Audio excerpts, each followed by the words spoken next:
diminta untuk datang ke Kabupaten Wonogiri dan bertemu dengan dua orang yakni Wali dan Heri yang sudah menunggu di Hotel Dyavan. Setelah berada di Hotel Dyavan tersebut, Yakob langsung menyerahkan uang sebanyak 100 juta rupiah kepada kedua pelaku dan diketahui dan kemudian salah satu pelaku yang bernama Wali melakukan aksinya atau melakukan ritual dengan cara memakai ubur rampe dan segala macam itu. Dan kemudian Yakob atau korban diberi satu bungkus plastik dan yang kemudian oleh pelaku atau oleh dukun tersebut diminta untuk jangan dibuka dulu dan boleh dibuka hanya boleh dibuka oleh teller bank saja. Kemudian saat sampai di teller bank, ternyata saat dibuka plastik tersebut tidak berisi uang ratusan juta, melainkan hanya potongan kertas berwarna merah muda dan hanya ada uang sebanyak Rp400.000 saja. Ya, Firda. Ada berapa tersangka? Ada berapa pelaku yang ikut terlibat dalam penipuan ini, Septi? Untuk pelaku, Polres Wonogiri berhasil mengamankan 2 orang, yakni Wali dan Heri, di mana sebenarnya pelaku berjumlah 3 orang, yang mana saat ini A atau Agus masih menjadi buronan polisi karena belum diketahui keberadaannya. Berdasarkan pemeriksaan sementara dari 2 pelaku sendiri itu, berapa uang sudah mereka mendapatkan keuntungan berapa hingga tega menipu korbannya sendiri? Ya, dari keterangan dari Kapolres Wonogiri menyebutkan bahwa kedua pelaku atau pelaku tersebut dapat mendapatkan uang 100 juta rupiah dan dibagi kepada 3 orang tersebut, di mana masing-masing satu orang mendapatkan 28,5 juta rupiah dan untuk kedua tersangka tersebut uang tersebut sudah digunakan untuk masing-masing untuk membeli handphone dan sisanya uang terdapat sekitar 23 juta untuk digunakan sebagai barang bukti. Baik, terima kasih rekan jurnalis dari Tribun Solo, Septiana Ayu Lestari atas laporan Anda. Selamat bertugas kembali. Kita beralih ke informasi selanjutnya, Saudara. Gudang minyak ilegal yang digerebek tim gabungan Polda Jambi. Polisi militer dan Satpol PP Kota Jambi di RT 21 Mendalo Darat, Jambi Luar Kota, Muaro Jambi pada Rabu 3 November pagi, di mana lokasi penggerebekan tersebut tepat berada di tepi jalan lintas Sumatera. Wakapolda Jambi, Brigjen Pol Yudawan mengatakan pihaknya akan terus menindak sejumlah gudang-gudang minyak ilegal di Jambi. Informasi lebih lengkapnya akan disampaikan oleh rekan jurnalis kami dari Tribun Jambi, ada Aryo Tondang yang saat ini sudah tersambung bersama kami. Halo Aryo. Halo Firda. Aryo, bisa Anda jelaskan ada berapa banyak jumlah BBM ilegal yang ditemukan oleh pihak kepolisian sendiri? Oke, terima kasih Firda. Saya informasikan kembali bahwasanya memang tepat kemarin tim gabungan dari Polda Jambi, kemudian Polisi Militer dan Satpol PP Kota Jambi menggerebek salah satu gudang yang berada di kawasan Mendalo Darat tepatnya. Namun memang belum diketahui pasti jumlah BBM ilegal yang diduga dioplos di lokasi tersebut. Namun bisa saya sampaikan deskripsi atau kondisi di lapangan di dalam gudang terdapat banyak sekali temuan-temuan yang digunakan untuk pengisian BBM ilegal. Sampai saat ini pihak Polda Jambi sendiri masih berupaya untuk melakukan identifikasi olah TKP untuk memastikan jumlah BBM dari yang ada di lokasi, tapi bisa diprediksi itu mencapai puluhan ton, begitu. Aryo, berdasarkan razia gudang minyak ilegal tersebut, ada berapa orang yang sudah diamankan oleh tim gabungan? Baik, Beda. Informasi sementara saat ini, pihak Polda Jambi sudah mengantongi beberapa atau menahan beberapa tersangka, namun karena ini masih berlanjut, proses penertiban ini masih berlanjut ke depan, pihak kepolisian belum menjelaskan secara rinci jumlah tersangka, kemudian jumlah gudang yang digerebek beberapa pekan terakhir, begitu, Firda. Apakah operasi ini adalah buntut dari ledakan sumber minyak di Bungku Batanghari dan juga gudang di Jaluko?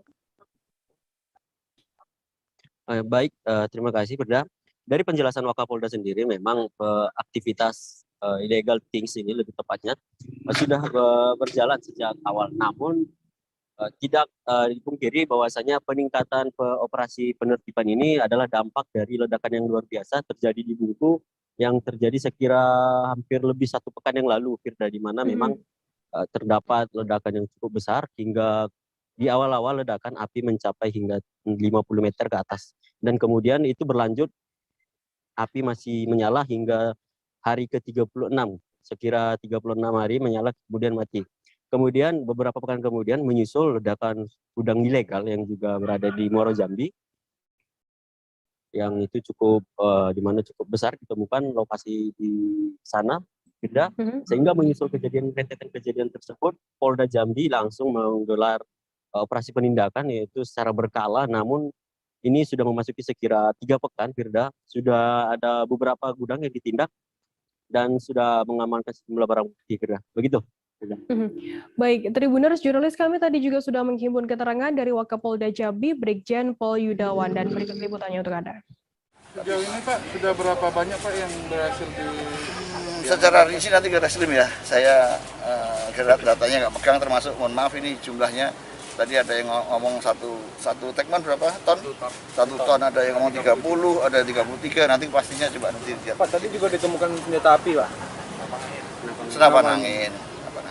Ya. Pak, sejauh ini ada berapa gudang minyak ilegal kan belum ada tersangka, mungkin Ya. apa penyebabnya Pak? Ini, Pak? Beberapa tempat sudah ada di Polres jajaran. Kalau yang di kemarin terakhir aja karena terbakar, itu sudah ada tersangkanya juga. Dalam operasi ini Pak? Sudah ada. Tinggal pelaksanaan ini aja,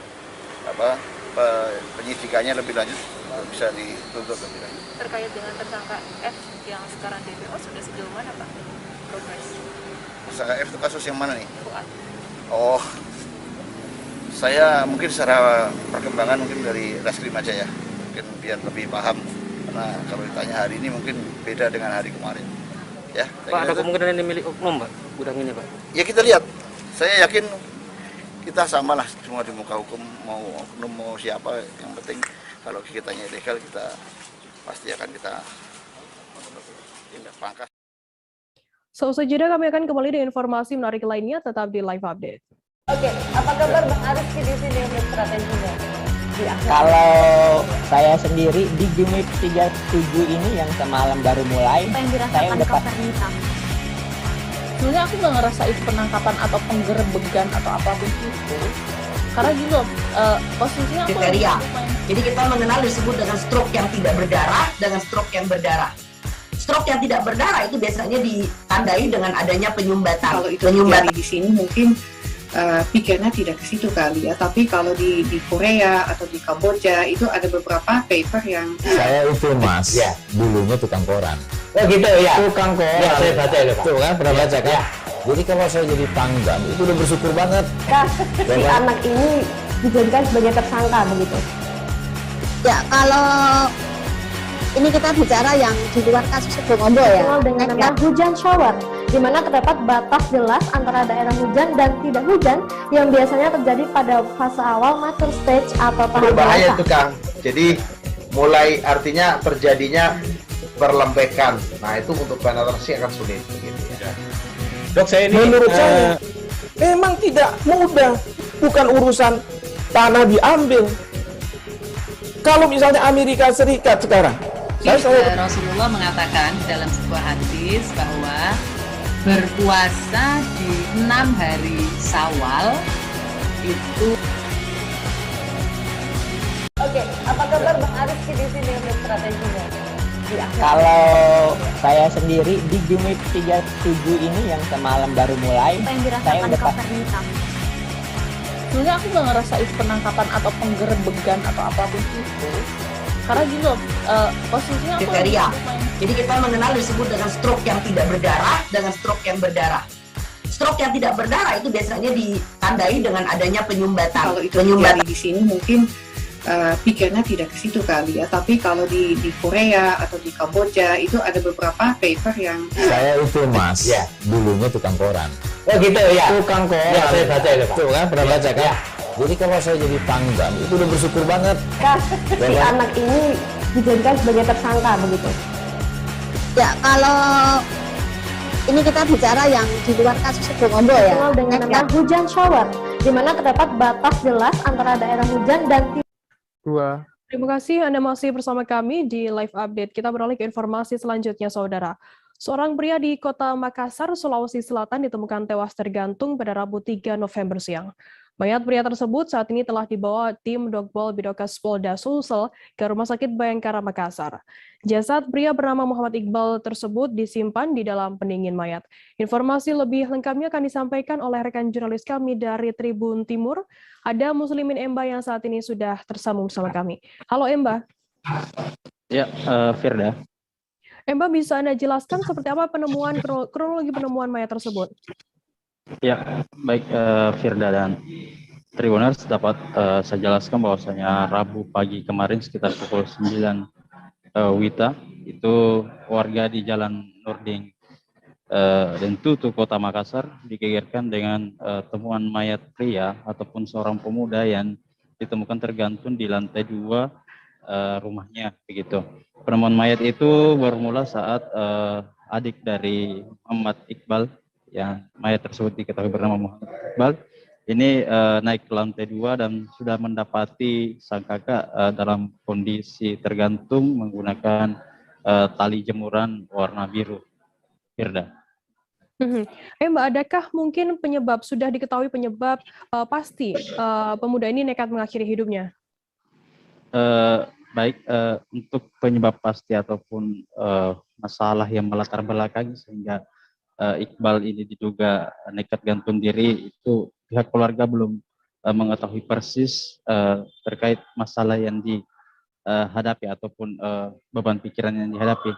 Namun diketahui bahwasanya Muhammad Iqbal ini 2 hari lalu baru saja pulang dari Kabupaten Toraja bekerja sebagai tukang membantu ayahnya di sana, dan setelah pulang Muhammad Iqbal ini memberikan uang hasil jeripayanya ke sang ibu untuk digunakan modal usaha bakso di rumahnya. Firda.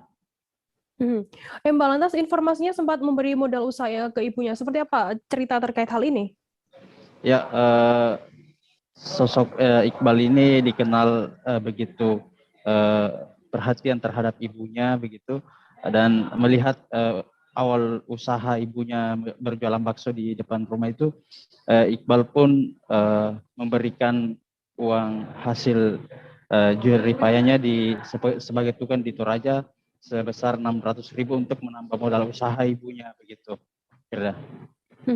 Baik, terima kasih rekan jurnalis dari Tribun Timur Muslimin Emba, dan tadi Emba Tribuners juga sudah menghimpun keterangan dari Ibu Iqbal bernama Kadaria. Berikut liputannya untuk Anda. Saya tidak tahu itu, saya adiknya sendiri yang ini naik di rumah saya, kan tanya satunya anak, gimana kakakmu? Jadi anak kakaknya berpikir, jadi dia naik lihat kakaknya sampai di atas, dia kaget, dia panggil kakaknya, tapi kakaknya di kamar mandi. Terus dia mau usaha kostum itu, kakaknya tidak bisa juga. Di lantai 2 itu? Iya, lantai 2. Maksudnya kondisinya sudah tergantung? Iya, sudah kaku. Jam-jam berapa tadi didapat? Jam berapa tadi itu? 9, jam 9. Ibu, ini anak tuh sebelumnya ada masalah mungkin atau apa? Kalau setahu saya ini anak tidak pernah ada masalahnya, karena dia itu paling sabar. Tidak pernah dia masalahnya, tidak ada masalahnya. Kalau menolongnya, sering menolong. Tapi kalau dia masalah, tidak pernah. Karena dia tidak bergaul, tidak bergaul dia. Kalau pulang kerja di kamar saja. Pendiam juga begitu? Ini pendiam sekali ini anak. Jadi tahu kalau ada masalahnya tidak ada, karena dia tidak pernah ini mengeluh sama kita. Di mana kerja sebelumnya? Dia kerja di Metro. Bos Metro.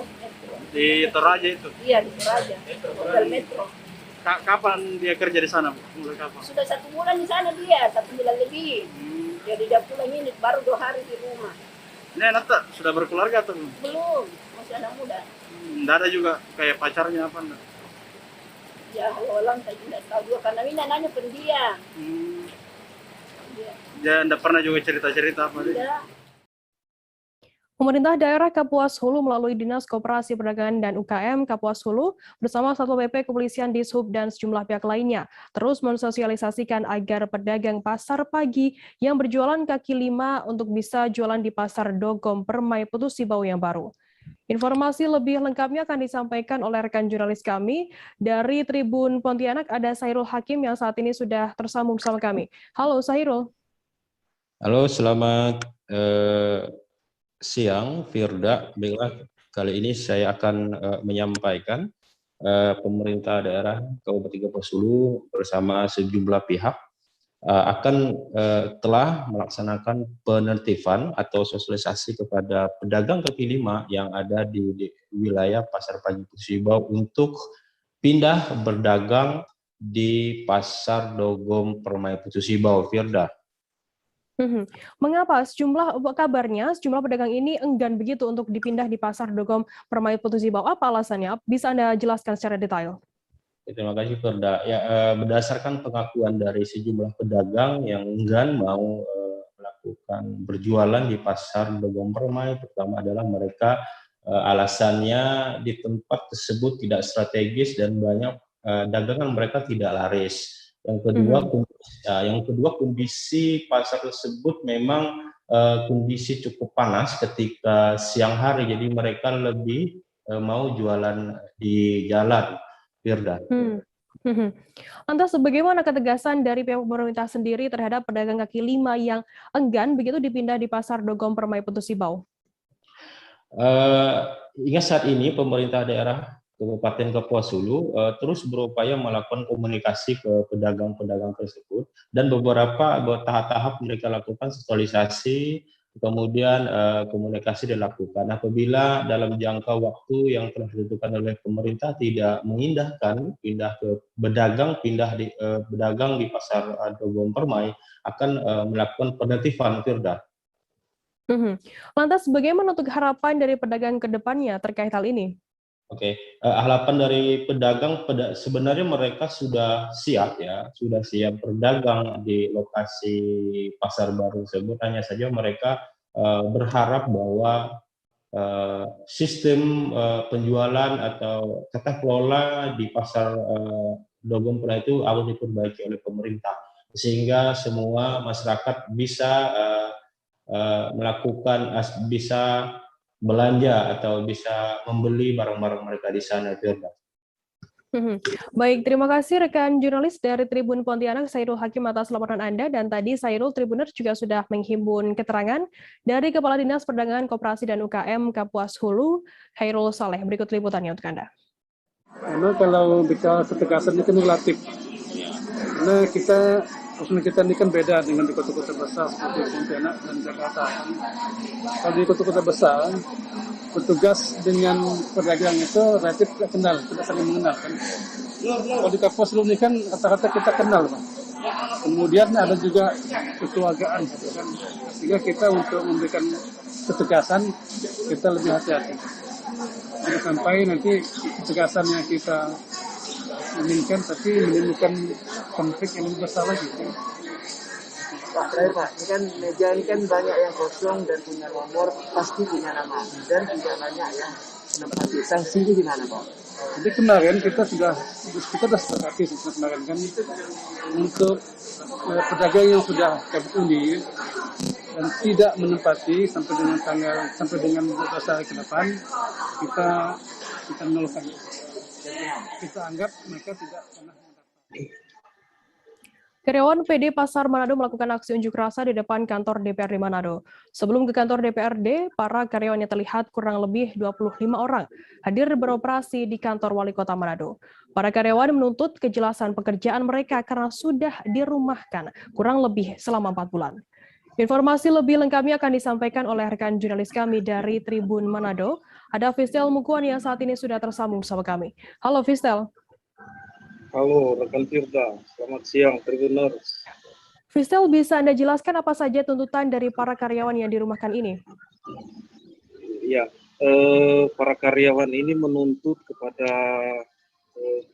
PD Pasar sebagaimana mereka saat ini sudah dirumahkan kurang lebih 4 bulan. Selain itu mereka menuntut juga gaji yang beberapa bulan belum dibayar oleh PD Pasar, sehingga mereka kurang lebih yang hadir tadi 25 orang menuntut hal itu. Sebelum ke kantor DPRD Kota Manado, mereka berorasi di depan kantor Wali Kota Kota Manado. Kemudian ke kantor DPRD Kota Manado dan diterima secara langsung 4 anggota DPRD dan asisten 1 pemerintah Kota Manado. DPRD dipimpin langsung oleh Bapak Bobi Daud. Demikian, rekan Firda. Fisel, total ada berapa banyak karyawan yang mengikuti aksi tersebut? Ya, total karyawan yang mengikuti aksi ini dari hasil pantauan kami hanya kurang lebih 25 orang, namun yang dirumahkan menurut salah satu karyawan ada kurang lebih 200 orang. Namun karena saat ini masih di tengah pandemi sehingga hanya perwakilan yang hadir dan mereka menuntut semua itu hanya di kantor Wali Kota dan kantor DPRD Kota Manado. Demikian. Fisel, lantas bagaimana untuk tanggapan dari pihak DPRD sendiri dan juga pemerintah kota atas aksi dari karyawan yang dirumahkan ini? Ya, dari DPRD Kota Manado melalui Bapak Bobi Daud menyampaikan dengan tegas, memang mereka berharap agar pemerintah menindaklanjuti hal ini karena kalaupun mau diberhentikan tidak hanya dirumahkan seperti itu dan didiamkan saja. Jadi mereka menuntut kejelasan dari pemerintah kota agar supaya kalaupun memang mereka akan diberhentikan dengan jelas, jangan hanya disampaikan dirumahkan. Apalagi gaji mereka dan BPJS. Tadi juga sempat ada karyawan yang mengaku hanya dikatakan dirumahkan, namun BPJS mereka sudah tidak aktif lagi. Itu juga yang mereka tuntut, selain gaji, dirumahkan dan BPJS yang sudah tidak aktif lagi. Nah, menanggapi hal itu dari pemerintah Kota Manado, Bapak Asisten 1 menyampaikan akan mencarikan solusi yang lebih baik dan akan disampaikan secara langsung kepada pemerintah kota, wali kota, dan wakil wali kota. Demikian. Baik, terima kasih rekan jurnalis dari Tribun Manado, Fisel Mukon atas laporan Anda. Selamat bertugas kembali. Kita beralih ke informasi selanjutnya, Saudara. Mengawali rangkaian kegiatan rapat kerja wilayah atau Rakerwil 5 Asosiasi Pemerintah Kota Seluruh Indonesia atau APEKSI di Samarinda, Wali Kota Andi Harun sebagai tuan rumah mengajak 9 wali kota lainnya untuk bersepeda bersama melintasi Kota Samarinda pada Kamis 4 November hari ini. Wali Kota Samarinda Andi Harun berharap melalui kegiatan Rakerwil APEKSI ini tak hanya menjadi ajang pertemuan regional antar kepala daerah, namun juga bisa memberikan dampak terhadap pertujuan ekonomi di Kota Samarinda sebagai tuan rumah. Informasi lebih lengkapnya akan disampaikan oleh rekan jurnalis kami dari Tribun Kaltim. Ada Hanifan Ma'ruf yang saat ini sudah tersambung bersama kami. Halo Hanifan. Ya, Firda. Hanifan, bisa Anda jelaskan apa saja rangkaian kegiatan Rakerwil APEKSI Regional Kalimantan ini?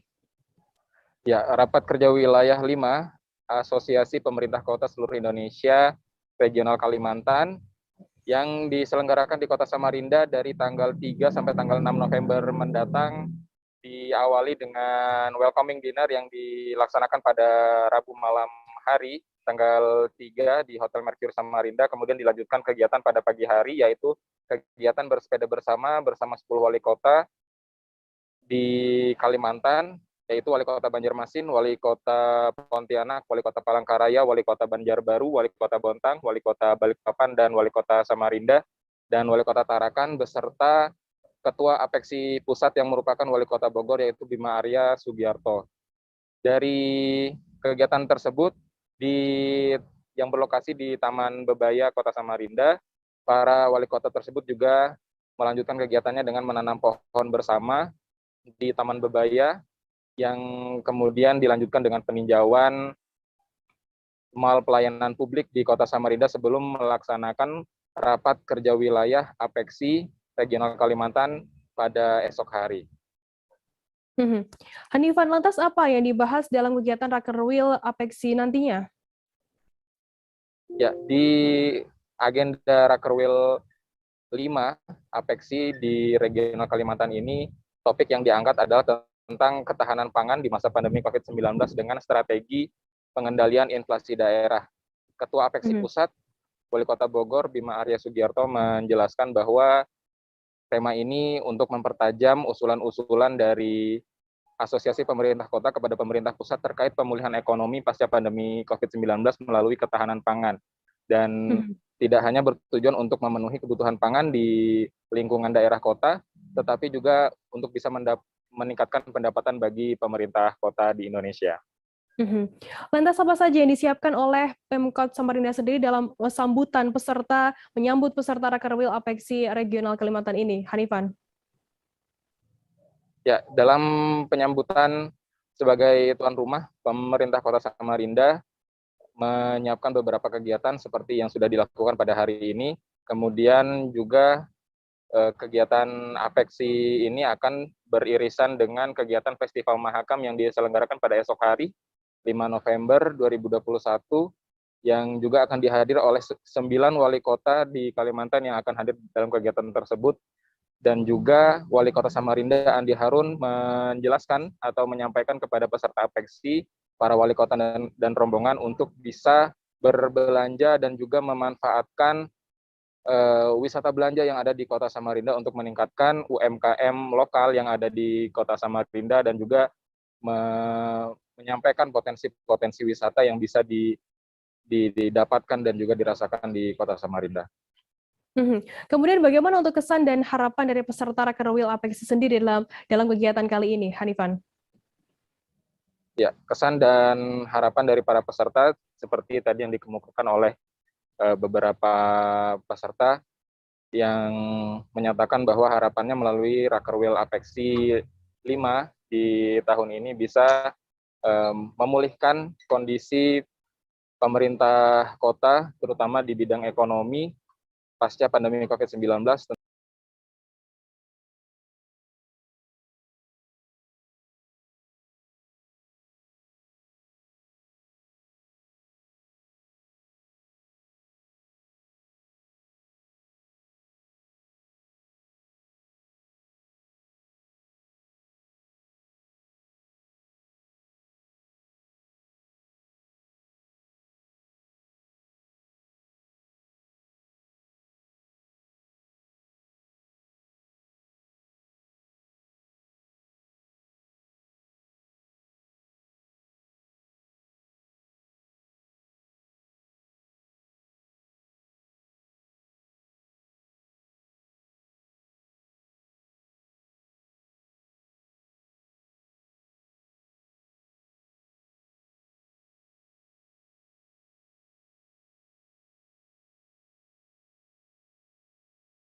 Hanifan, bisa Anda jelaskan terkait bagaimana kesan dan juga harapan dari peserta Rakerwil Apeksi sendiri dalam kegiatan kali ini? Ya, beberapa yang disampaikan oleh peserta Rakerwil, yaitu kepala pemerintah kota di beberapa kota di Kalimantan seperti Wali Kota Banjarmasin yang mengatakan bahwa harapannya melalui Rakerwil Apeksi di Samarinda ini selain bisa mempererat hubungan antar pemerintah kota di kawasan Kalimantan, dan bisa juga untuk meningkatkan dan memulihkan kondisi ekonomi di masing-masing daerah pasca pandemi COVID-19. Tentunya pada Rakerwil nantinya, setiap pemerintah kota akan menyampaikan usulan-usulan dan juga saran, masukan, dan keluhan terkait kondisi ekonomi dan terutama ketahanan pangan dan isu-isu lainnya kepada dalam forum Rakerwil Apeksi Regional Kalimantan di Samarinda nanti. Baik, terima kasih rekan jurnalis dari Tribun Kaltim Hanifan Ma'ruf atas laporan Anda. Selamat bertugas kembali. Tribuners, kita akan jeda sejenak, tetaplah di Live Update. Oke, apa kabar Bang Arief di sini untuk strateginya? Kalau saya sendiri di Jumip 37 ini yang semalam baru mulai, apa yang saya udah Kak Fernita? Sebenarnya aku nggak ngerasa itu penangkapan atau penggerebegan atau apapun itu. Karena gitu, posisinya aku kriteria. Jadi kita mengenal disebut dengan stroke yang tidak berdarah dengan stroke yang berdarah. Stroke yang tidak berdarah itu biasanya ditandai dengan adanya penyumbatan. Kalau itu terjadi di sini mungkin pikirnya tidak ke situ kali ya, tapi kalau di Korea atau di Kamboja itu ada beberapa paper yang saya itu mas, ya dulunya tukang koran. Oh gitu ya. Tukang koran. Ya, saya baca itu Pak. Tuh kan pernah baca kan? Ya. Jadi kalau saya jadi tanggam itu udah bersyukur banget. Si anak ini dijadikan sebagai tersangka begitu. Ya kalau ini kita bicara yang di luar kasus Bongombo ya. Dengan nama hujan shower, di mana terdapat batas jelas antara daerah hujan dan tidak hujan yang biasanya terjadi pada fase awal mature stage atau tahap berbahaya dewasa. itu Kang. Jadi mulai artinya terjadinya perlembekan. Nah itu untuk penetrasi akan sulit gitu ya. Dok, saya ini menurut saya memang tidak mudah, bukan urusan tanah diambil.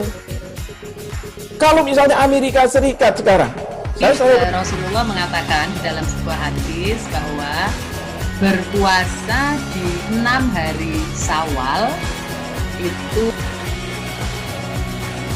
Oke, apa kabar Bang Ariski di sini untuk strateginya? Kalau saya sendiri di Jumit 37 ini yang semalam baru mulai, saya udah pas. Sebenarnya aku nggak ngerasa itu penangkapan atau penggerebegan atau apapun itu. Karena gitu, posisinya aku kriteria. Jadi kita mengenal disebut dengan stroke yang tidak berdarah dengan stroke yang berdarah. Stroke yang tidak berdarah itu biasanya ditandai dengan adanya penyumbatan. Kalau itu terjadi di sini mungkin pikirnya tidak ke situ kali ya, tapi kalau di Korea atau di Kamboja itu ada beberapa paper yang saya itu mas, ya dulunya tukang koran. Oh gitu ya. Tukang koran. Ya, saya baca itu Pak. Tuh kan pernah baca kan? Ya. Jadi kalau saya jadi tanggam itu udah bersyukur banget. Si anak ini dijadikan sebagai tersangka begitu. Ya kalau ini kita bicara yang di luar kasus Bongombo ya. Dengan nama hujan shower, di mana terdapat batas jelas antara daerah hujan dan tidak hujan yang biasanya terjadi pada fase awal mature stage atau tahap berbahaya dewasa. itu Kang. Jadi mulai artinya terjadinya perlembekan. Nah itu untuk penetrasi akan sulit gitu ya. Dok, saya ini menurut saya memang tidak mudah, bukan urusan tanah diambil. Kalau misalnya Amerika Serikat sekarang, Rasulullah mengatakan dalam sebuah hadis bahwa berpuasa di 6 hari Syawal itu. Oke, apa kabar Bang Ariski di sini untuk strateginya? Kalau saya sendiri di Jumit 37 ini yang semalam baru mulai, saya udah pas. Sebenarnya aku nggak ngerasa itu penangkapan atau penggerebegan atau apapun itu. Karena gitu, posisinya aku kriteria. Jadi kita mengenal disebut dengan stroke yang tidak berdarah dengan stroke yang berdarah. Stroke yang tidak berdarah itu biasanya ditandai dengan adanya penyumbatan. Kalau itu terjadi di sini mungkin pikirnya tidak ke situ kali ya, tapi kalau di Korea atau di Kamboja itu ada beberapa paper yang saya itu mas, ya dulunya tukang koran. Oh gitu ya. Tukang koran. Ya, saya baca itu Pak. Tuh kan pernah baca kan? Ya. Jadi kalau saya jadi tanggam itu udah bersyukur banget. Si anak ini dijadikan sebagai tersangka begitu. Ya kalau ini kita bicara yang di luar kasus Bongombo ya. Dengan nama hujan shower, di mana terdapat batas jelas antara daerah hujan dan tidak hujan yang biasanya terjadi pada fase awal mature stage atau tahap berbahaya dewasa. itu Kang. Jadi mulai artinya terjadinya perlembekan. Nah itu untuk penetrasi akan sulit gitu ya. Dok, saya ini menurut saya memang tidak mudah, bukan urusan tanah diambil. Kalau misalnya Amerika Serikat sekarang, Rasulullah mengatakan dalam sebuah hadis bahwa berpuasa di 6 hari Syawal itu. Oke, apa kabar Bang Ariski di sini untuk strateginya? Kalau saya sendiri di Jumit 37 ini yang semalam baru mulai, saya udah pas. Sebenarnya aku nggak ngerasa itu penangkapan atau penggerebegan atau apapun itu. Karena gitu, posisinya aku kriteria. Jadi kita mengenal disebut dengan stroke yang tidak berdarah dengan stroke yang berdarah. Stroke yang tidak berdarah itu biasanya ditandai dengan adanya penyumbatan. Kalau itu terjadi di sini mungkin pikirnya tidak ke situ kali ya, tapi kalau di Korea atau di Kamboja itu ada beberapa paper yang saya itu mas, ya dulunya tukang koran. Oh gitu ya. Tukang koran. Ya, saya baca itu Pak. Tuh kan, pernah baca kan? Ya. Jadi kalau saya jadi pangdam itu udah bersyukur banget. Si anak ini dijadikan sebagai tersangka begitu. Ya, kalau ini kita bicara yang di luar kasus Sebongombo ya. Dikenal dengan nama hujan shower, di mana terdapat batas jelas antara daerah hujan dan tidak hujan yang biasanya terjadi pada fase awal mature stage atau tahap Berbahaya dewasa. itu Kang. Jadi mulai artinya terjadinya perlembekan. Nah itu untuk penetrasi akan sulit. Gitu ya. Dok, saya ini menurut saya memang tidak mudah. Bukan urusan tanah diambil. Kalau misalnya Amerika Serikat sekarang, Rasulullah mengatakan dalam sebuah hadis bahwa berpuasa di 6 hari Syawal itu. Oke, apa kabar Bang Ariski di sini untuk strateginya? Kalau saya sendiri di Jumit 37 ini yang semalam baru mulai, saya udah pasti. Sebenarnya aku nggak ngerasa itu penangkapan atau penggerebegan atau apapun itu, karena gitu posisinya aku kriteria. Jadi kita mengenal disebut dengan stroke yang tidak berdarah dengan stroke yang berdarah. Stroke yang tidak berdarah itu biasanya ditandai dengan adanya penyumbatan. Kalau itu terjadi di sini mungkin pikirnya tidak ke situ kali ya, tapi kalau di Korea atau di Kamboja itu ada beberapa paper yang saya itu Mas, ya, dulunya tukang koran. Oh gitu ya. Tukang koran. Ya, saya baca itu Pak. Tuh kan. Terima kasih Anda masih bersama kami di live update. Kita beralih ke informasi selanjutnya, Saudara. Bank Indonesia (BI) kembali menggelar ekspedisi kas keliling di wilayah pulau terdepan, terluar, dan terpencil 3T di Papua Barat. Dalam ekspedisi kali ini, kantor perwakilan BI Provinsi Papua Barat pun bekerja sama dengan Koarmada 3 TNI AL Sorong. Pada pelayaran perdananya, BI melakukan penukaran uang rupiah layak edar di Kampung Namatota, Kabupaten Kaimana, Papua Barat. Informasi lebih lengkapnya akan disampaikan oleh rekan jurnalis kami dari Tribun Papua Barat. Ada Safwan Ashari Rarusun yang saat ini sudah tersambung sama kami. Halo Safwan. Halo Firda. Ya. Safwan, bisa Anda jelaskan bagaimana pelaksanaan kas keliling di Pulau Namatota ini? Ya, baik. Firda dan juga Tribuners dimanapun Anda berada, hari ini dapat saya kabarkan dari Kabupaten Kaimana bahwasannya sejak pagi tadi tim ekspedisi kas keliling yang dimotori oleh Bank Indonesia dan juga bekerja sama dengan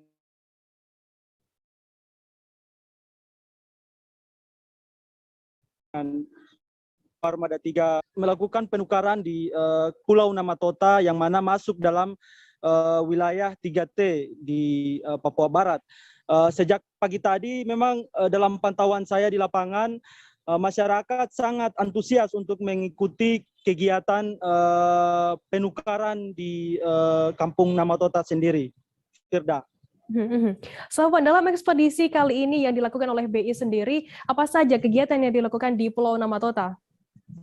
Ya, selain penukaran uang, Bank BI juga melakukan kegiatan sosialisasi tentang cinta rupiah kepada masyarakat di Pulau Namatota. Sebab pulau-pulau terdepan seperti Pulau Namatota salah satunya yakni di Kaimana, Papua Barat, mereka perlu untuk mendapatkan sosialisasi dan juga edukasi tentang arti dan cinta terhadap nilai rupiah itu sendiri, karena beberapa waktu yang lalu dua pulau di Negara Kesatuan Republik Indonesia telah diambil alih karena mereka tidak menggunakan lagi nilai uang rupiah, sehingga pulau-pulau terluar di Kabupaten Kaimana dan juga Papua Barat ini perlu diberikan sentuhan untuk mencintai nilai rupiah itu sendiri. Firda. Safwan, seperti apa kemudian tanggapan dari masyarakat Pulau Namatota, Kaimanan sendiri terkait adanya ekspedisi tersebut?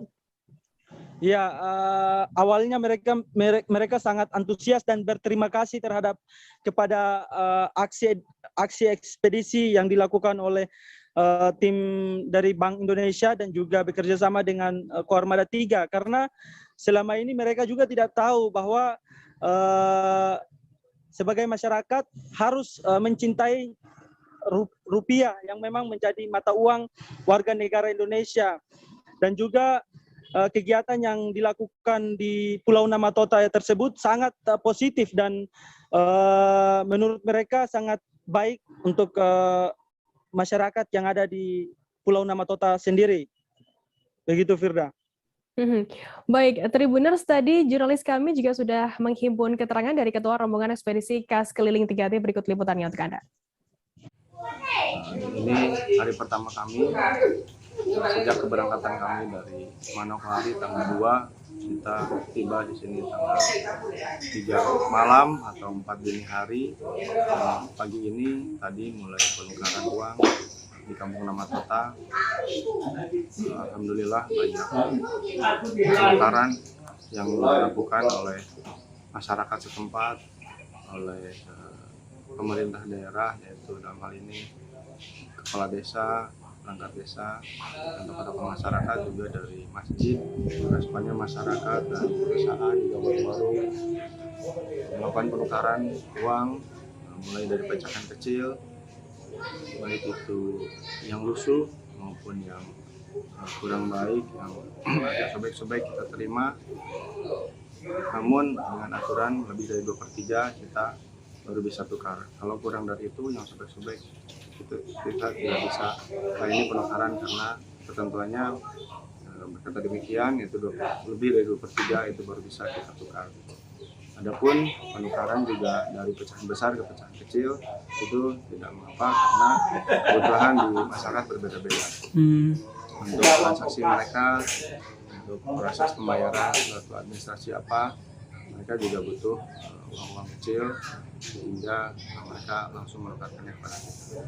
Berarti respon mereka gimana? Oh, sangat baik. Palang Merah Indonesia menggelar kegiatan apel kesiapsiagaan bencana banjir dan longsor di gudang darurat COVID-19 PMI Jalan Jenderal Gatot Subroto, Jakarta Selatan pada Kamis 4 November maksud kami. Giat ini dihadiri oleh Ketua Umum PMI Yusuf Kala yang melepas secara simbolis armada ambulans, tangki air, dan perahu karet PMI. Informasi lebih lengkapnya akan disampaikan oleh rekan jurnalis kami dari Tribun News. Ada Larasati Diautami yang saat ini sudah tersambung sama kami. Halo Laras. Halo Firda, selamat siang. Laras, bisa dijelaskan kegiatan apa yang telah dilakukan Palang Merah Indonesia pada Kamis pagi ini? Oke, baik. Jurnalis Tribun News Larasati Diautami melaporkan bahwa pagi ini telah dilaksanakan apel kesiapsiagaan bencana banjir dan longsor oleh Palang Merah Indonesia atau PMI di gudang darurat COVID-19 PMI Jalan Jenderal Gatot Subroto, Jakarta Selatan. Kegiatan ini untuk meningkatkan kesiapsiagaan bencana banjir dan longsor akibat dari fenomena La Nina yang terjadi di Indonesia.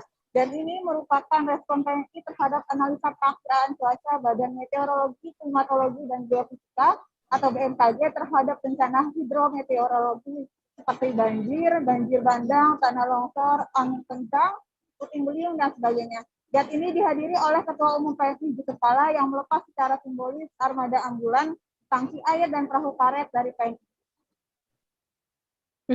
Laras, apa yang kemudian disampaikan oleh Ketua PMI Yusuf Kala dalam kegiatan apel tersebut? Ya, jadi Ketua PMI Yusuf Kala tadi menyampaikan bahwa ada sekira 2 juta relawan PMI yang tersebar di seluruh Indonesia untuk kesiapsiagaan bencana banjir dan longsor akibat dari fenomena La Nina ini. PMI sendiri bekerjasama dengan BNPB untuk menyediakan shelter tanggap bencana, makanan, dan air bersih yang merupakan kebutuhan pokok apabila terjadi bencana. Laras, kemudian berapa jumlah armada untuk kesiapsiagaan PMI sendiri? Ya, untuk di Jabodetabek sendiri, TNI Pusat telah menyiapkan sekiranya 50 ambulan, 30 tangki air untuk air bersih, dan 100 perahu karet. Ada pula kendaraan pengangkut logistik. Namun TNI juga telah berkoordinasi dengan TNI yang ada di daerah dalam upaya kesiapsiagaan bencana akibat dampak La Nina. Tadi JK juga berpesan kepada relawan untuk selalu siap melakukan latihan tanggap bencana dan mempersiapkan peralatan kedaruratan bencana. Kendati JK juga tidak berharap bencana apapun menimpa Indonesia. Namun jika terjadi pun, PMI sudah siap untuk membantu masyarakat. Selanjutnya, Sekretaris Jenderal PMI Sudirman Said tadi juga menambahkan bahwa PMI sendiri memiliki 34 markas di provinsi dan kabupaten, 223 unit donor darah yang tersebar di seluruh Indonesia, dan 300 ribuan relawan terlatih untuk kesiapsiagaan menghadapi bencana akibat dampak laminasi. Baik, terima kasih rekan jurnalis dari tribunnews.com Larasati Dia Utami atas laporan Anda, dan tadi Laras juga sudah menghimpun keterangan dari Ketua Umum PMI Yusuf Kala. Berikut liputannya untuk Anda.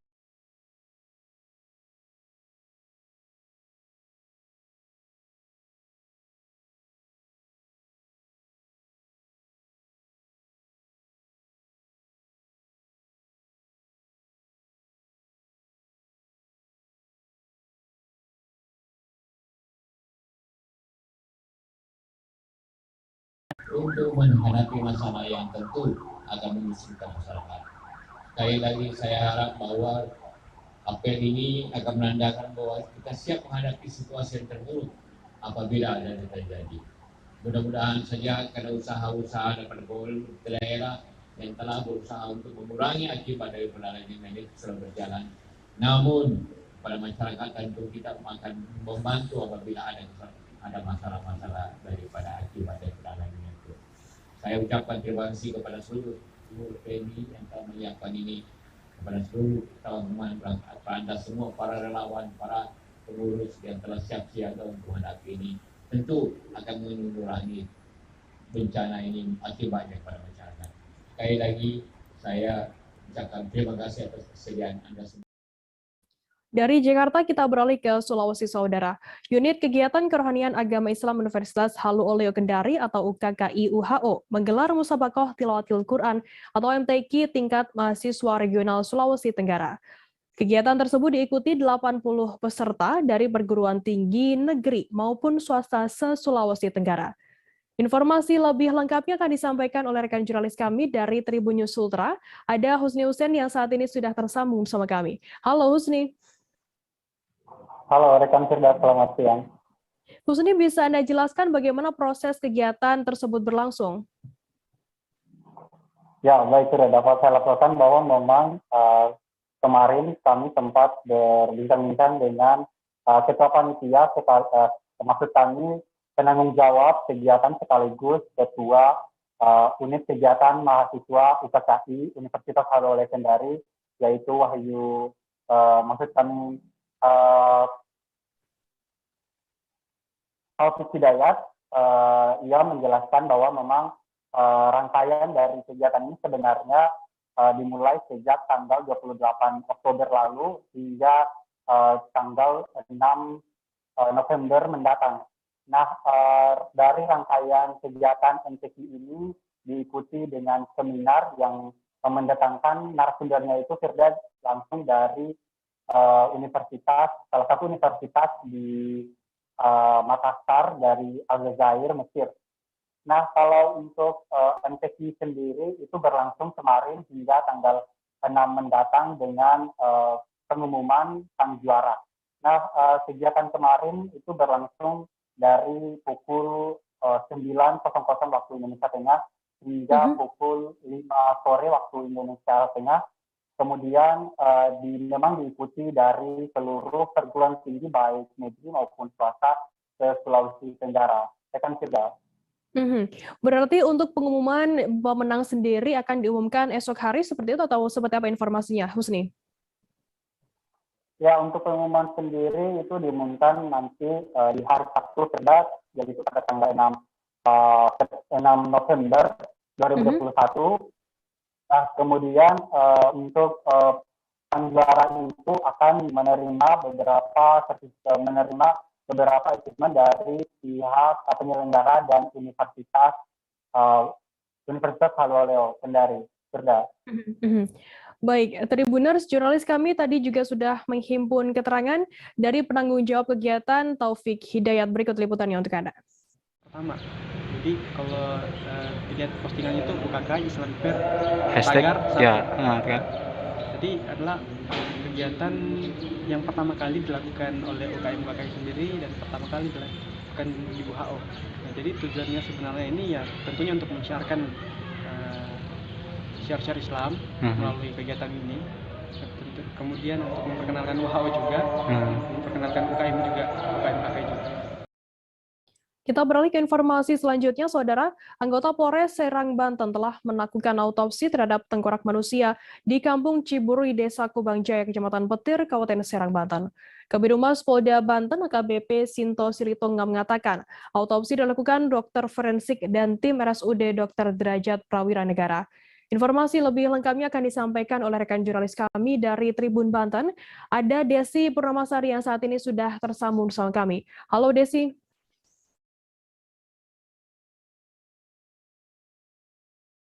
Halo rekan Firda. Desi, bisa Anda jelaskan bagaimana hasil autopsi dari kerangka manusia yang ditemukan oleh warga di Kecamatan Petir ini? Iya, baik rekan Firda.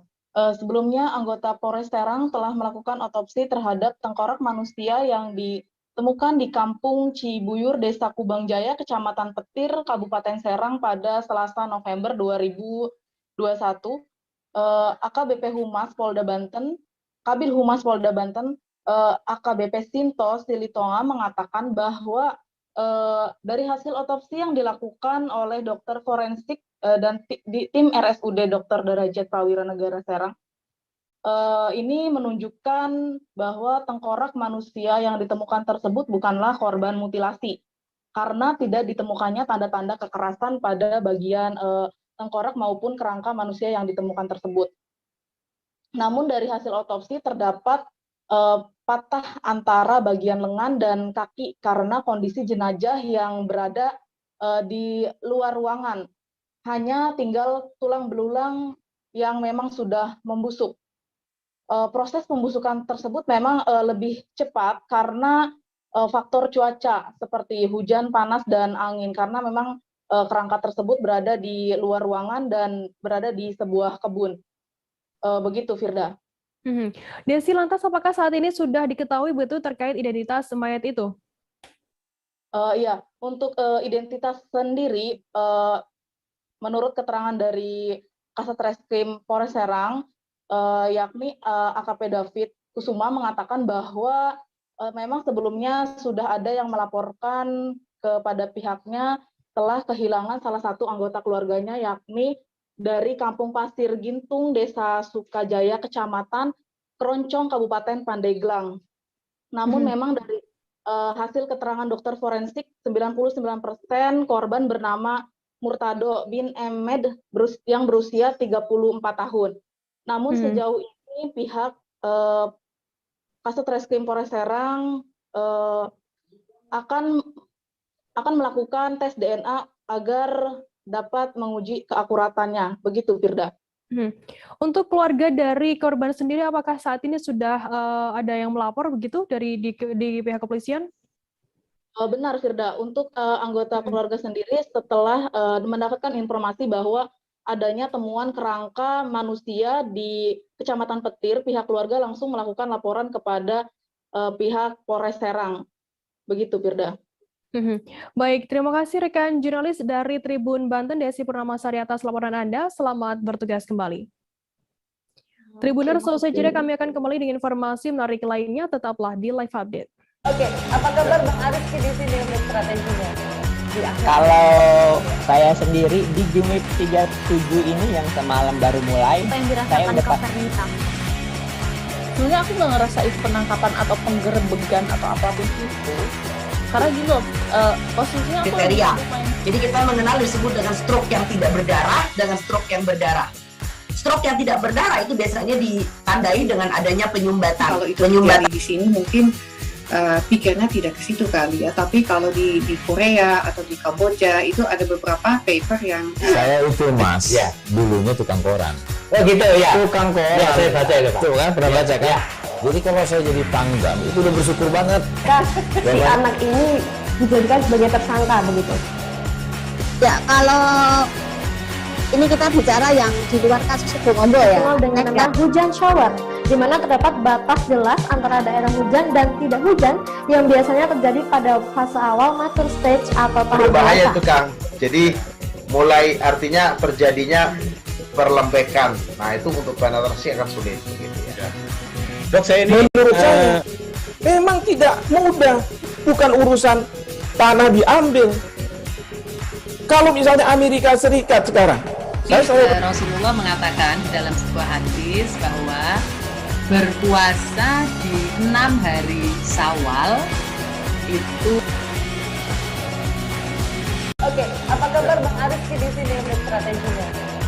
Kalau saya sendiri di Jumit 37 ini yang semalam baru mulai, saya udah Sebenarnya aku nggak ngerasa itu penangkapan atau penggerbegan atau apapun itu.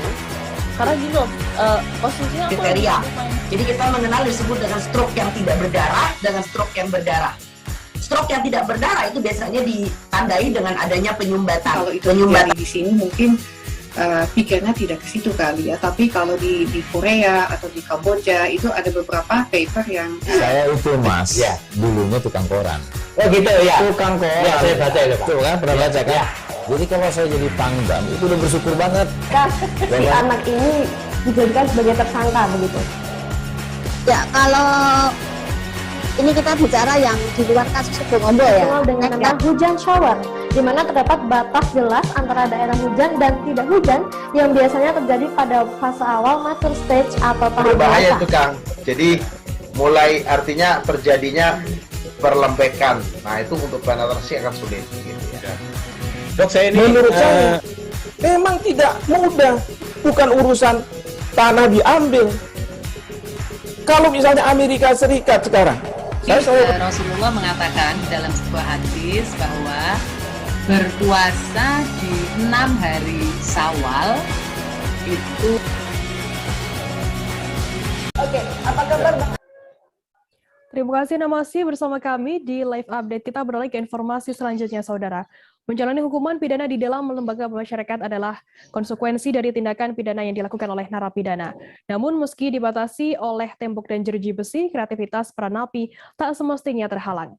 Inilah yang terlihat dalam pameran karya para narapidana seprovinsi Lampung yang diselenggarakan di Lampung World, Kota Bandar Lampung pada Kamis 4 November.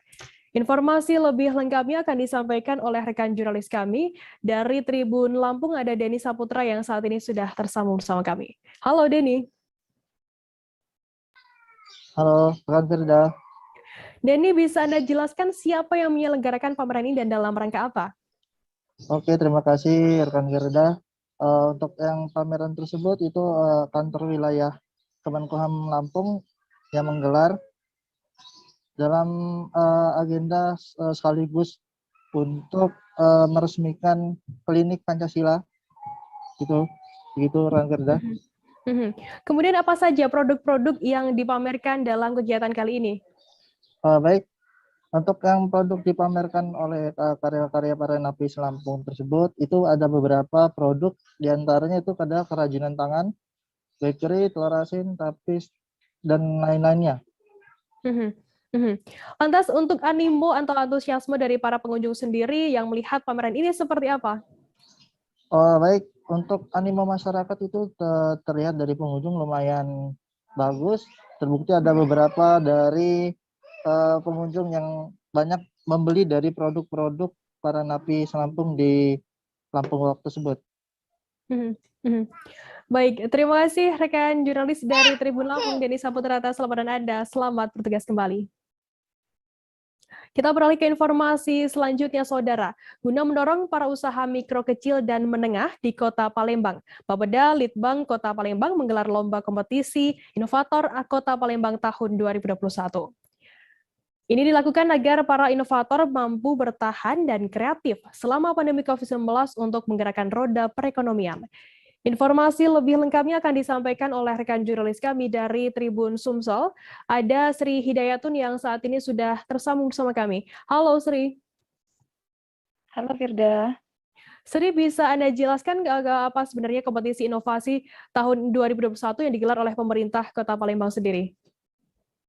Ya Firda, pemerintah Kota Palembang tahun ini memang menggelar kompetisi inovasi yang digelar melalui Badan Bapeda Litbang Kota Palembang maksud saya. Nah, dalam kompetensi ini memang merupakan tindak lanjut dari arahan Pak Wali Kota Palembang Harnojoyo untuk memberikan penghargaan kepada para UMKM yang berinovasi melalui kompetisi ini, Firda. Sri, lalu siapa saja yang ikut dalam kompetisi ini dan bagaimana antusiasme masyarakat? Ya, sesuai dengan kompetisi inovasi ini ditujukan untuk para UMKM yang ada di Kota Palembang. Selain untuk mendorong mereka untuk terus berinovasi, lalu juga di tengah pandemi ini untuk meningkatkan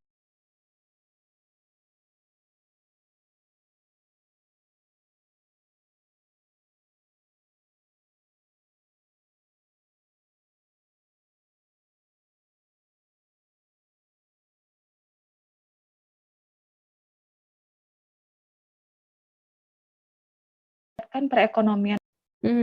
Lalu apa saja inovasi-inovasi yang dibuat begitu dan ditampilkan dalam kompetisi kali ini, Sri? Iya, inovasi-inovasi ini cukup banyak yang ditampilkan dan salah satunya dari 5 besar yang kemarin masuk ini mulai dari pengembangan budidaya ikan, olahan makanan berbahan baku herbal, sampai jamu herbal. Nah, seperti pemenang inovasi ini tanaman rimpang jamu herbal ramah lingkungan atau tanam Jabal Ramli berhasil memenangkan kompetisi inovasi 2021 ini, Firda. Nah, inovasi ini dimenangkan oleh ibu bernama Mary Ariantini yang merupakan juga ASN di Kota Palembang. Dia ini membuat inovasi dari tanaman herbal, dari tanaman akar rimpang seperti kunyit, temulawak, jahe, dan lain sebagainya. Nah, lewat ini ia membuat jamu herbal dan hasil limbahnya itu tidak ada sama sekali, maksudnya dipergunakan kembali, dibuat menjadi pupuk untuk tanaman seperti itu, Firda. Baik, Tribuners, jurnalis kami tadi juga sudah menghimpun keterangan dari Wali Kota Palembang, Harno Joyo, terkait adanya kompetisi inovasi ini. Berikut liputannya untuk Anda. Yang tentu hasil inovasinya bisa kita saksikan luar biasa nanti. Kita berharap ini kegiatan yang kecil ini akan membuahkan setiap SKPD, karena kita yakin betul apalagi di tengah-tengah pandemi, di situasi kita yang susah saat ini, tanpa adanya inovasi dari semua kita tentu apa yang kita harapkan terkait dengan pembangunan ini akan sulit. Karena kami mengajak kepada semua kita, khususnya pemerintah Kota Palembang, BPD, ya, marilah kita berinovasi untuk mewujudkan pembangunan kota kita yang tercinta ini. Itu harapannya. Dan begitu juga pada masyarakat. Karena kalau kita ada inovasi, kita akan menjadi orang yang semangat dan bekerja. Hasil kita insya Allah akan dihargai, akan dimanfaatkan. Itu penting. Para inovator ini sendiri akan diikutkan ke kancah. Oh iya, tentu itu harapan kita kan. Dari mulai kota, bila perlu nanti di setiap kecamatan gitu. Untuk memotivasi. Jadi semua bisa berinovasi ya. Pekan Olahraga Nasional telah selesai diselenggarakan dan mendapat banyak apresiasi dari berbagai pihak. Pengrajin gerabah asal Kampung Abar Sentani, Mama Barbalina El Bakoi, mengatakan selama pelaksanaan PON dirinya menjual berbagai kerajinan. Ia mengatakan kerajinan tersebut dijajakannya di venue Lukas NMB Kabupaten Jayapura. Informasi lebih lengkapnya akan disampaikan oleh rekan jurnalis kami dari Tribun Papua. Ada Hendrik yang saat ini sudah tersambung bersama kami. Halo Hendrik. Ya, halo, selamat sore rekan Firda dan juga Tribuners. Hendrik, bisa Anda jelaskan kerajinan apa saja yang dijual oleh Mama Barbalina ini? Oke, terima kasih rekan Firda. Dapat saya laporkan bahwa dari hasil wawancara bersama Mama Barbalina, ia menjelaskan bahwa sebanyak 22 kerajinan yang ia jajakan pada saat Pekan Olahraga Nasional kemarin, di mana ada disebut di Papua itu balai-balai papeda, baki sebanyak 3, terus tempat sagu 5, dan tempat bakso, dan juga ada mangkok 10 buah. Jadi keseluruhannya ada 22 kerajinan tangan yang terbuat dari tanah liat dijajakannya pada saat event PON. Begitu rekan Firda. Kemudian berapa kisaran harga dari setiap kerajinan yang dijajakan oleh Mama Barbalina ini? Ya, rekan Firda, untuk kisaran harganya sangat beragam ya, di mana untuk balai-balai papeda sendiri dari kisaran harga 100.000, 500.000 hingga 1 juta rupiah. Begitu rekan Firda. Untuk selama pelaksanaan PON kemarin, kerajinan apa saja yang banyak dicari dan banyak diminati oleh para pengunjung? Ya, untuk yang diminati dari para pengunjung yang kemarin datang pada saat event PON ini, yakni bale-bale papeda maupun mangkok yang terbuat dari tanah liat, di mana mangkok tersebut merupakan gerabah ya, yang terbuat dari tanah liat dan disebut gerabah. Oleh sebab itu, masyarakat langsung mencari ke Kampung Abar untuk membeli langsung kepada Mama Barbalina. Demikian rekan Firda. Baik, terima kasih rekan jurnalis dari Tribun Papua, Hendrik, atas laporan Anda. Selamat bertugas kembali. Terima kasih. Tribuners, informasi tadi sekaligus menutup perjumpaan kita dalam live update hari ini. Jangan lupa saksikan terus live update di seluruh kanal YouTube dan Facebook Tribun Network. Jangan lupa Tribuners, saya Firdana, wakil yang bertugas pamit undur diri. Terima kasih dan sampai jumpa. Jangan lupa like, subscribe, dan share ya.